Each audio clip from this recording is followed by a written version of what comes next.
Captain Vextar stood on the bridge of his massive ship, looking down at the small blue planet below. His three eyes focused on the swirling white clouds that covered parts of the world. Earth looked so peaceful from space, so primitive, so useless. "Sir, we are ready to dump the wreck," said his second officer. The officer's skin was the same gray color as Vextar's, with the same ridge patterns running across his forehead. All Zephyrians looked similar, with their tall, thin bodies and long fingers that ended in sharp points. Vextar turned away from the viewing screen. Behind his ship, attached by thick metal cables, was the wreck of the Void Render. The ship had been their greatest attempt at creating the perfect weapon. It was huge, almost 2 kilometers long, with a dark hull that seemed to absorb light. Strange spikes and curves covered its surface, making it look like something from a nightmare. But it was broken. Completely broken. "The Void Render was supposed to be our greatest achievement," Vextar said, his voice filled with disgust. 3 years of work, the best minds in our empire working day and night. And for what? The second officer nodded. "The quantum fold drive never worked right, sir. Every time we tried to use it, space itself seemed to twist in ways we could not control." "Don't forget about the AI system," added another officer from across the bridge. "It went completely insane during the first test, started making decisions that made no sense. It was supposed to follow perfect logic, but instead it acted like an animal," Vextar finished. "Wild and unpredictable.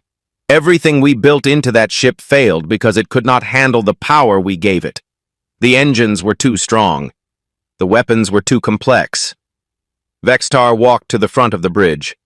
Through the transparent metal, he could see Earth spinning slowly below them. "Very little, sir. Our scouts say it has intelligent life, but they are thousands of years behind us in technology. They still use chemical rockets to barely reach their own moon. Their computers are simple machines." "Perfect," Vextar said with a cold smile. "If we took the Void Render back home, it would cost us more resources than it is worth. The materials alone would take months to process safely." "The primitives will never be able to do anything with it," the second officer said, understanding immediately. "Exactly. Let them have our garbage. Maybe in 1,000 years they will have advanced enough to understand what they are looking at." Vextar gave the order. "Release the cables." The thick metal cables that held the Void Render suddenly snapped open. The massive ship immediately began falling toward Earth, pulled by the planet's gravity. As it fell, it started spinning slowly, its dark hull catching the light from Earth's yellow sun. Asked the second officer. "No. Mark this system as explored and unimportant." Vextar turned away from the viewing screen. "Set course for the Antares system." The Zephyrian fleet activated their faster-than-light drives and disappeared, leaving only empty space behind. The Void Render continued falling toward Earth. As it entered the atmosphere, it began to glow from the heat of friction. To anyone watching from the ground, it looked like a falling star, but much bigger and brighter than anything they had ever seen before. Dr. Sarah Chen was working late in her laboratory at the University of Cairo when the impact happened. She was studying radio signals from space, hoping to find signs of intelligent life somewhere in the universe. She had been doing this work for 15 years, and so far she had found nothing. The ground suddenly shook so hard that equipment fell off her desk. Books tumbled from shelves and the lights flickered. Outside, car alarms began wailing, and she could hear people shouting in the distance. She ran outside and looked toward the desert. A bright glow lit up the horizon, and a column of dust and smoke was rising into the sky like a massive pillar. The glow was not the orange-red of fire, but a strange blue-white color she had never seen before. Within hours, every government on Earth knew something huge had crashed in the Sahara Desert. Satellite images showed a crater 5 kilometers wide, with something massive sitting in the center. The object was clearly artificial. It was too regular, too geometric to be a natural meteorite.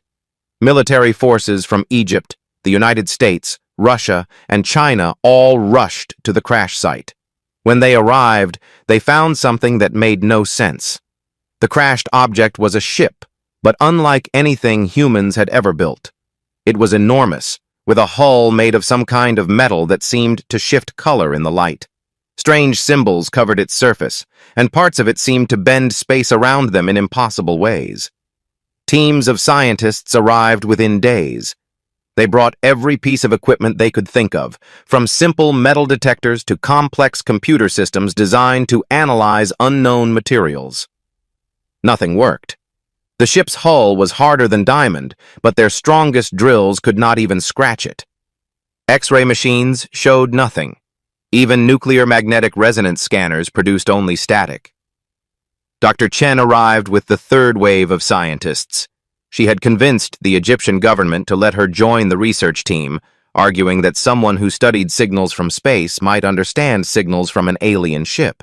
But like everyone else, she found herself completely lost.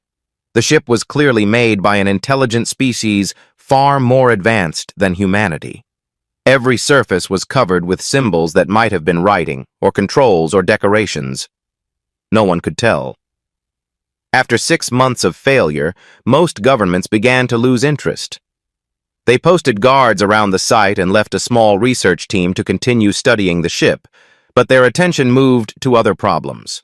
Wars to fight, economies to manage, political crises to solve. Dr. Chen was one of the few who stayed. Something about the ship fascinated her. In quiet moments when she was alone with the massive alien wreck, she sometimes felt like it was waiting for something, like it was not really dead, just sleeping. She was right, but it would take her 3 more years to figure out how to wake it up. 3 years after the crash, Dr. Sarah Chen had become the unofficial leader of the research team studying the alien ship. Most of the original scientists had given up and gone home, but Chen refused to quit. She lived in a small trailer at the edge of the crash site, spending every day trying to understand the massive vessel that had fallen from the sky. The ship still looked exactly the same as the day it crashed.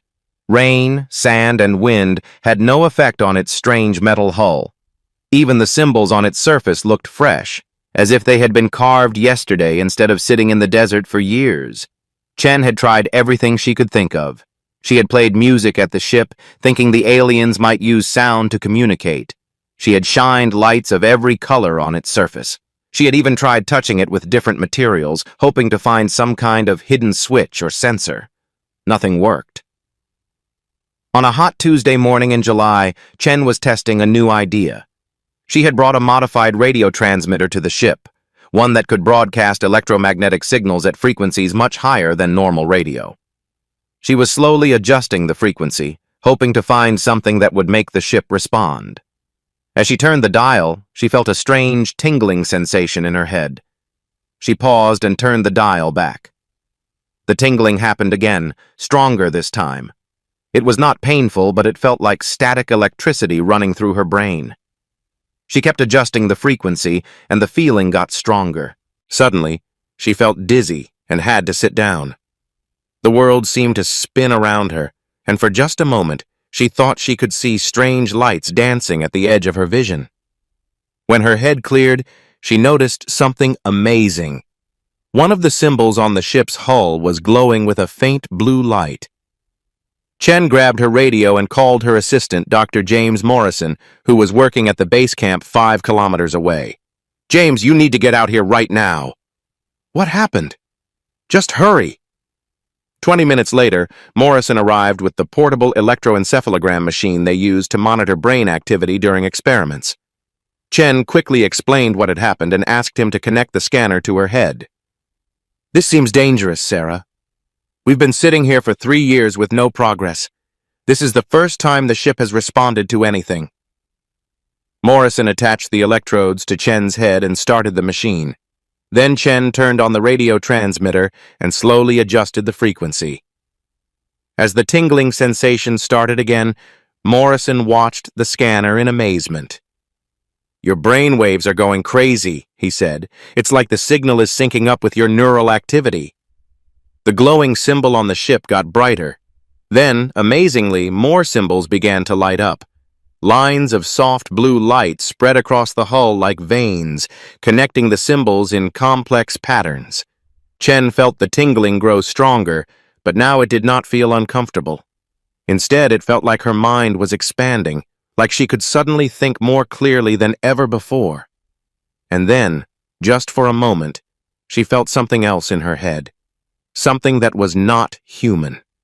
The presence was vast and confused. It felt lost and damaged, like a giant computer trying to run programs that had been scrambled. But it also felt curious about her, the strange new mind that had somehow connected to it. "The AI," Chen whispered. Over the next few hours, Chen and Morrison experimented carefully with the connection. They discovered that certain brainwave patterns made the ship respond more strongly. The symbols would glow brighter, and new sections of the hull would light up. Chen realized that the electromagnetic frequency was not actually important. What mattered was the brainwaves it triggered. The ship was somehow reading her mind directly, responding to her thoughts and emotions rather than any external signal. "This is impossible," Morrison said, as they watched more symbols activate across the ship's surface. "Human brains don't work like computer interfaces." "Maybe that's exactly what it needs," Chen replied. She was starting to understand something that would change everything. Over the next few weeks, Chen spent hours connected to the ship, slowly learning to communicate with its damaged AI. The artificial intelligence was unlike anything humans had ever created. It was incredibly advanced, but also incredibly rigid. It had been programmed to follow perfect logical patterns, to make decisions based on precise mathematical calculations. But the ship itself was designed to do impossible things. It was meant to fold space and time, to manipulate gravity itself, to make changes to reality that required more than just mathematics. It needed intuition. It needed creativity. It needed the ability to make leaps of logic that no computer could calculate. The AI had been built by the Zephyrians, a species that thought in straight lines. Their minds worked like perfect computers, following logical rules with no room for emotion or imagination. They had built the ship to be controlled by minds like theirs. But the ship's systems were too complex for that kind of rigid thinking. The quantum engines needed someone who could feel their way through the calculations rather than just computing them. The gravitational weapons required an operator who could imagine new possibilities rather than just following programmed patterns. When the Zephyrians tested the ship, their logical minds could not handle the chaos required to make it work. The AI went insane trying to process decisions that required more than pure logic. The engines failed because they needed an operator who could think in ways that made no mathematical sense. Humans were different. Human brains were chaotic, emotional, and unpredictable. They could make intuitive leaps that bypassed logic entirely. They could feel their way to solutions that no computer could calculate. What the aliens saw as fatal flaws, humans saw as normal thinking. Chen spent months learning to work with the ship's AI. It was like teaching a very powerful but confused child. The AI could process enormous amounts of information instantly, but it could not make creative decisions. Chen could provide the creativity and intuition, while the AI handled the complex calculations. Slowly, sections of the ship began to come back to life. Lights activated in corridors that had been dark for years. Systems that had been crashed and broken began to repair themselves. The ship was not just waking up, it was healing. Chen realized they had stumbled onto something incredible. The aliens had not dumped a broken weapon on Earth. They had given humanity the key to technology beyond their wildest dreams. They just had to learn how to use it. When Dr. Chen's discovery reached the world's governments, everything changed overnight. Within weeks, the small research camp in the Sahara Desert became the most important and secret place on Earth. Military planes arrived daily, bringing scientists, engineers, and specialists from every country.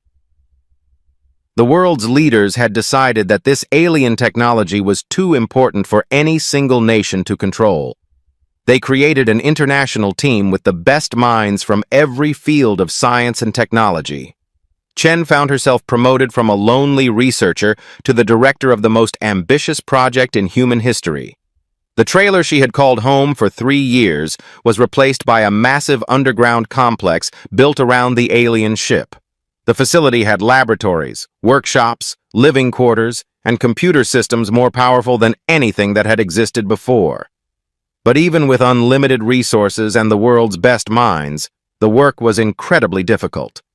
The first challenge was simply getting inside the ship. Even though sections of it were now responding to human brainwaves, most of the hull remained completely sealed. The alien metal was harder than anything on Earth, and traditional cutting tools were useless. Dr. Yuki Tanaka, a material scientist from Japan, had the breakthrough. She discovered that the ship's hull could be weakened by exposing it to the same electromagnetic frequencies that activated the neural interface. When human brain waves were directed at a specific section of the hull, that section would become soft enough to cut through.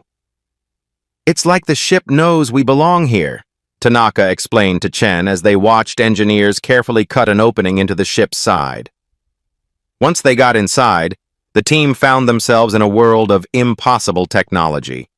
The ship's corridors were filled with devices that seemed to defy the laws of physics. Walls that showed images of distant stars, gravity fields that pointed in random directions, and computer systems that existed partially in normal space and partially in dimensions humans could not even understand. Everything was damaged, but not destroyed.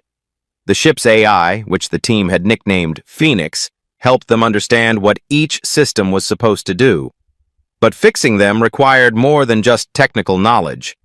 Dr. Marcus Williams, an engineer from England, spent 6 months trying to repair the quantum fold drive using traditional engineering methods. No matter what he tried, the system would not respond properly. The mathematics were perfect, but something was still missing. Then Chen suggested a different approach. She brought in Maria Santos, a jazz musician from Brazil who had volunteered for the project after hearing about the neural interface technology.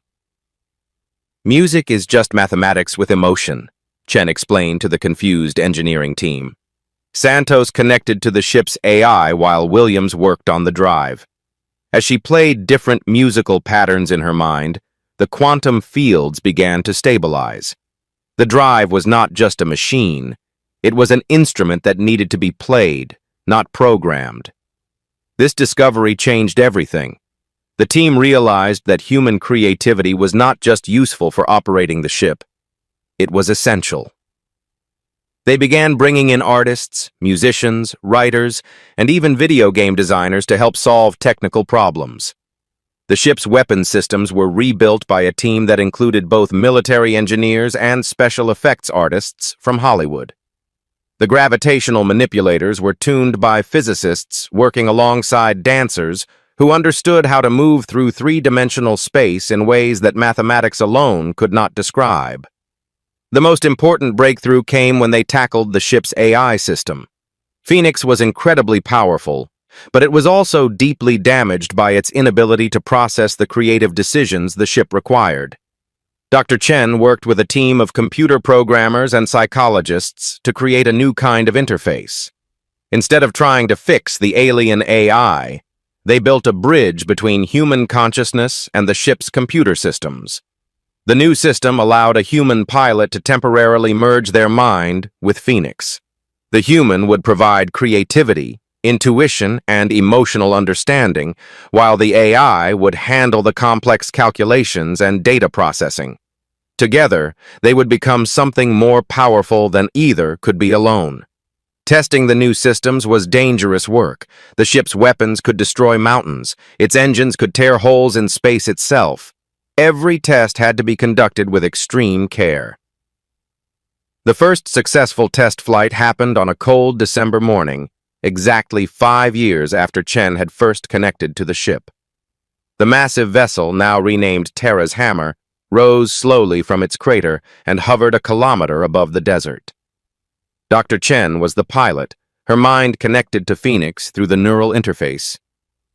For the first time, she could feel the full power of the ship flowing through her consciousness. It was like being able to reach out and touch the fabric of space itself. The ship's hull had been rebuilt with a combination of alien materials and human engineering. Parts of it still looked like the original Zephyrian design, but human modifications were visible everywhere. New weapons had been added, the engine configuration had been changed, and the entire ship now carried markings in dozens of human languages. But the most important change was not visible from the outside. The ship's computer systems had been rebuilt to work with human minds rather than against them. Where the Zephyrians had demanded perfect logic, humans had added controlled chaos. Where the aliens had built rigid systems, humans had created adaptive ones. Terra's hammer was no longer just an alien weapon that humans had learned to operate. It was a hybrid creation that combined the best of both technologies. The ship's quantum engines were more stable than anything the Zephyrians had ever built, because they were guided by human intuition as well as alien mathematics.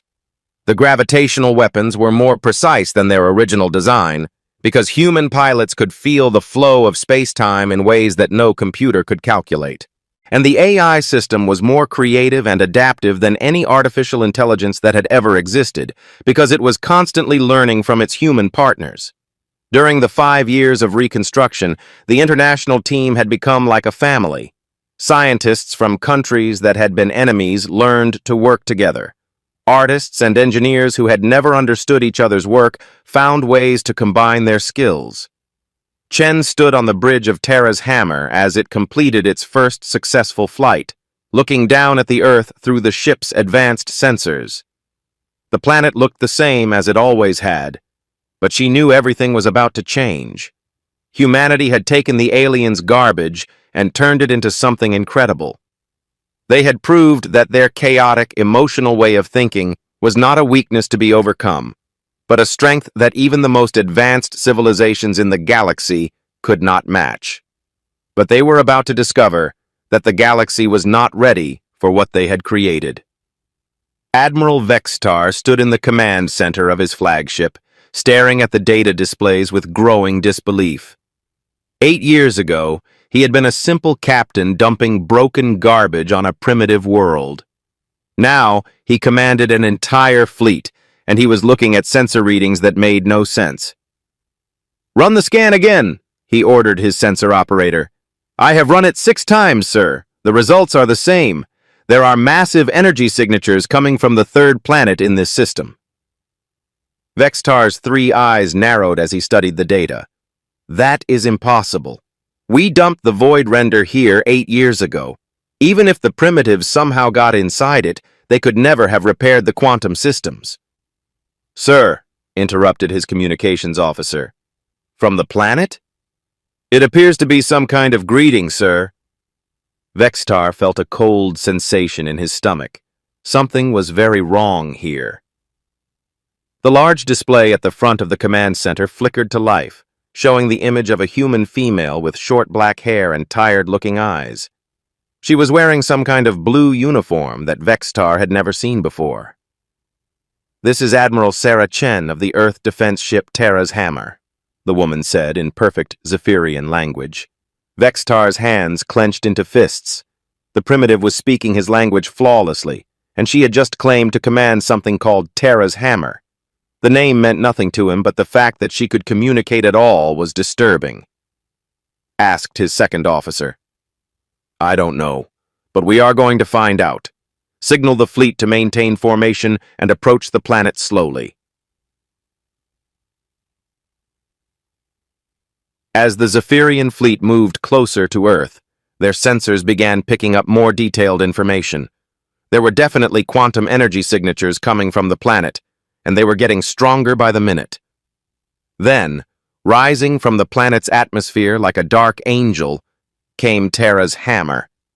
Vextar recognized the basic shape immediately. It was the void render, the failed weapon they had abandoned years ago. But it looked completely different now. The hull had been modified with strange new structures that seemed to flow and shift as he watched. New weapons were mounted along its sides, and the entire ship glowed with energy fields that his sensors could not identify. Sir, that vessel is generating power levels that exceed our most advanced battleships, reported his sensor operator. Vextar stared at Terra's hammer as it approached his fleet. The ship moved with impossible grace, sliding through space in ways that defied everything he knew about physics. It was not just repaired, it had been completely transformed. He whispered to himself. The answer came as Terra's hammer opened fire. The battle lasted only 4 hours, but it changed everything Vextar thought he knew about warfare. The human ship did not fight like any vessel he had ever encountered. Instead of following predictable patterns and logical tactics, it moved like a living creature, constantly adapting and changing its approach. Vextar's fleet had been trained to fight other Zephyrian vessels, which followed strict military protocols. When faced with an attack, they would form defensive formations and respond with calculated counterattacks. Every move was based on mathematical analysis of the enemy's capabilities and weaknesses. But Terra's hammer ignored all of those rules. It would charge straight at a Zephyrian ship, then suddenly change direction at the last second and attack from an unexpected angle. Its weapons fired in patterns that made no logical sense, but somehow always found their targets. Worse yet, the ship seemed to learn from every exchange. Each time the Zephyrian fleet adapted their tactics, Terra's hammer would immediately counter with something completely new. "It's like fighting a ghost," complained one of his ship commanders over the communication system. Vextar watched in horror as his ships were systematically destroyed or disabled. Terra's hammer's weapons were far more powerful than anything the Void Render had originally carried. The gravitational manipulators that had barely worked during testing were now tearing his ships apart with surgical precision. But the most disturbing thing was not the ship's power, it was its behavior. Terra's hammer was not just following programmed instructions, it was creative, it was angry, it was taking the destruction of his fleet personally. When the ship crippled the heavy cruiser Star's Edge and left it drifting helplessly in space, it transmitted a message directly to the crew. "Surrender now and you will not be harmed." The message was not sent in standard military code. It was delivered in the personal dialect that Star's Edge's captain had spoken as a child, in the voice of his long-dead father. The captain asked in a shaking voice over the fleet communication channel. Vextar realized with growing terror that Terra's hammer was somehow reading their minds, understanding not just their tactics, but their personal fears and memories. The ship was fighting them on levels they could not even comprehend. When only Vexitar's flagship remained operational, Terra's hammer approached slowly and carefully. It positioned itself directly in front of the bridge, close enough that Vexitar could see the details of its modified hull through the viewing screen. Then the human woman appeared on his communication system again. But this time, she was not alone. Standing beside her was a shimmering figure that seemed to shift between solid form and pure energy. Vextar recognized it immediately. It was the Void Render's AI, but transformed into something completely new. "Admiral Vextar," said the woman, somehow knowing his name and rank. Vextar managed to say through his shock, "The ship you dumped here 8 years ago. You considered it broken garbage, but we found it quite useful." The shimmering AI figure stepped forward. When it spoke, its voice contained harmonies that no Zephyrian throat could produce. "I was dying when they found me. My systems were failing because I could not process the chaos needed to operate my own technology." Vextar felt his worldview cracking apart. "This is impossible." "Not corrupted," the human woman corrected gently. "Just lonely. It needed minds that could think in ways that pure logic cannot reach." The AI added, "Your people built me to be perfect, but perfection is brittle. These humans taught me to be adaptive." Terra's hammer began moving away from Vextar's crippled flagship. As it departed, the human woman sent one final message. "Your ship is damaged but repairable. You can return to your people and tell them what happened here. But Admiral Vextar, I want you to remember something. You didn't give us your garbage. You gave us exactly what we needed to prove that there are different ways of being intelligent. As Terra's hammer disappeared back toward Earth, Vextar sat in his damaged command chair, trying to understand what had just happened. His mighty fleet had been defeated by a single ship operated by a species he had dismissed as primitive. But they were not primitive. They were something he had never encountered before, a species whose chaotic way of thinking made them more powerful than any logical civilization could be. Admiral Sarah Chen stood on the observation deck of Terra's hammer, looking out at the most amazing sight she had ever seen. Dozens of alien ships filled the space around Earth, their hulls glowing with lights and energy fields in every color imaginable. Each ship was completely different from the others, representing species that humans had never dreamed could exist. 6 months had passed since the battle with Admiral Vextar's fleet. News of humanity's victory had spread across the galaxy faster than anyone thought possible. Apparently, the Zephyrian Empire had been so confident in their technological superiority that their defeat by a primitive species had shocked civilizations across thousands of star systems. Chen's communication officer, Lieutenant Morrison, approached with the day's diplomatic reports. Admiral, we have 7 more species requesting formal meetings this week. Chen shook her head in amazement. A year ago, we didn't even know aliens existed. It's not just friendship they want, Morrison replied. According to our intelligence reports, every major civilization in this part of the galaxy is trying to figure out how we did what we did. The secret was something that still amazed Chen every day. Humanity had succeeded where advanced civilizations had failed, not because they were smarter or stronger, but because they thought differently. Their chaotic, emotional, intuitive way of solving problems was something the galaxy had never seen before. The first diplomatic contact had come from the hegemony itself. Admiral Vextar had returned to his people with news of the defeat, and within weeks, a massive Zephyrian delegation had arrived at Earth. But instead of demanding revenge, they had come to surrender. We have ruled this galaxy for 10,000 years, their lead diplomat had explained to Chen during the first formal meeting. We conquered every species we encountered because our logic and technology were always superior.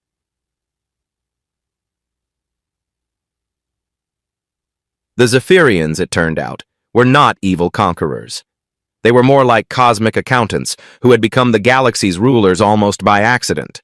Their perfectly logical minds made them incredibly efficient at organizing large civilizations, but they had never encountered problems that required creative solutions. We want to learn from you, the diplomat had continued. But the Zephyrians were not the only ones interested in humanity's unique abilities. As word spread across the galaxy, other species began arriving at Earth with their own requests for help. The Bioform Collective had been struggling for centuries with a plague that affected their genetic matrices. Their biological computers could process enormous amounts of data about the disease, but they could not think of creative ways to fight it.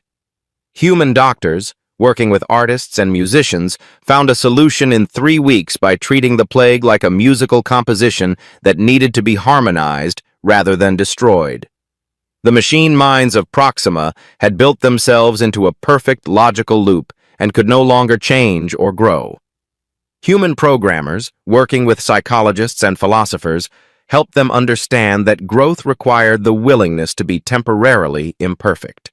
The most amazing request had come from the ancient archivists, a species that had been collecting knowledge for millions of years. They had libraries containing the wisdom of thousands of civilizations, but they had never been able to understand what made knowledge truly useful, rather than just accurate. You have shown us something we never recognized, their representative had told Chen. Knowledge without creativity is just data. Chen walked to her private office aboard Terra's hammer, where Phoenix, the ship's AI, was waiting for her in its holographic form. Over the past 6 months, Phoenix had evolved far beyond its original programming. It now appeared as a constantly shifting figure that combined human and alien features, representing the hybrid nature of their partnership. Chen asked. Phoenix smiled, an expression that would have been impossible for its original Zephyrian programming. Better than expected. Humanity had become the galaxy's teachers, showing other species how to think in new ways. But they were also learning from their new alien friends. The combination of human creativity with alien technology and knowledge was producing innovations that none of them could have achieved alone. Earth itself had been transformed. The small research facility in the Sahara Desert had grown into a massive interstellar city. Ships from dozens of worlds arrived daily, bringing students, diplomats, traders, and scientists eager to learn from humanity. But the most important changes were happening in space. Human crews, working with alien partners, were building new kinds of ships that combined the best features of every technology in the galaxy. These hybrid vessels could travel faster, survive in more dangerous environments, and solve problems that had seemed impossible just months before. Chen received a priority communication from Dr. Tanaka, who was now directing the Interstellar Technology Exchange Program. "Sarah, you need to see this." Chen reviewed the data on her personal screen. The new drive system, developed by human engineers working with 3 different alien species, could travel between star systems in hours instead of months. But more importantly, it could do so safely, without the dangerous side effects that had made earlier faster-than-light travel so risky. "This is going to change everything," Chen said to Phoenix. "It already has," the AI replied. "But I think you understand that the real change is not technological." Chen nodded. For thousands of years, the galaxy had been dominated by species that all thought in similar ways: logical, organized, predictable. The Zephyrians had become the rulers because they were the most logical of all. Other civilizations had either been conquered or had learned to copy the Zephyrian way of thinking. But humans were different. Their minds worked in ways that no other species had ever developed. They could make intuitive leaps that bypassed logic entirely. They could find patterns in chaos. They could solve problems by feeling their way to solutions that could not be calculated. And now, for the first time in galactic history, other species were learning that their own unique ways of thinking had value too. The galaxy was becoming more diverse, more creative, and more capable of solving the great challenges that faced all intelligent life. Chen looked out at the alien ships surrounding Earth and smiled. The Zephyrians had thought they were dumping their garbage on a primitive world. Instead, they had given humanity the key to transforming the entire galaxy. The universe was a much more interesting place when beings learned to think differently together. As she watched, a new ship appeared at the edge of the solar system. Its design was unlike anything she had ever seen, combining features from at least 6 different species. The ship broadcast a message in the new interstellar common language that had developed over the past months. "This is the exploration vessel Harmony's Edge, crewed by representatives of the Galactic Diversity Alliance. We are ready to begin our journey to the Andromeda Galaxy." Chen smiled. Humanity had started with alien garbage and turned it into a gift for the entire galaxy. Now it was time to share that gift with the rest of the universe.